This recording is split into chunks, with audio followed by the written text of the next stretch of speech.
കൽത്തപ്പത്തിൻ്റെ മാവ് കൊണ്ട് ഇങ്ങനെ ഒന്ന് ട്രൈ ചെയ്ത് നോക്കൂ. മാവ് ഉണ്ടാക്കാൻ 1 ഗ്ലാസ് അരിപ്പൊടി, 1 ഗ്ലാസ് വെള്ളം, 3 സ്പൂൺ തേങ്ങ ചിരകിയത്, നല്ല ജീരകം, ഉപ്പ്, ഏലക്കായി ഇവ നന്നായിട്ടൊന്ന് അടിച്ചെടുക്കുക. അതിലേക്ക് ശർക്കര ഉരുക്കി ഒഴിച്ചു കൊടുക്കുകയാണ്. ഇത് ചൂടോട് കൂടി ഒഴിച്ചു കൊടുക്കണം. ഒന്നും കൂടി മിക്സിയിലിട്ട് കറക്കുന്നുണ്ട്. ഇനി നമ്മൾ ആദ്യം കൽത്തപ്പം ചട്ടിയിൽ ചുട്ടെടുക്കുകയാണ്. അതിന് ചട്ടിയിൽ വെളിച്ചെണ്ണ ഒഴിച്ച് തേങ്ങാക്കുത്തും ചെറിയ ഉള്ളിയും ചേർത്ത് ഒന്ന് മൂപ്പിച്ചെടുക്കുന്നു. പകുതി മാവ് ഇതിലേക്ക് ഒഴിച്ചു കൊടുക്കുന്നുണ്ട്.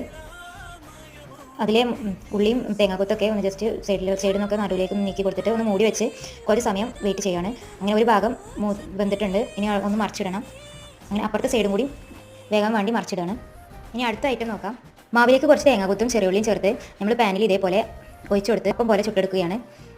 നല്ല സോഫ്റ്റ് ആയിട്ടുള്ള ഒരു മധുരമുള്ള അപ്പമായിട്ട് നമുക്കിത് ഉണ്ടാക്കാൻ പറ്റും.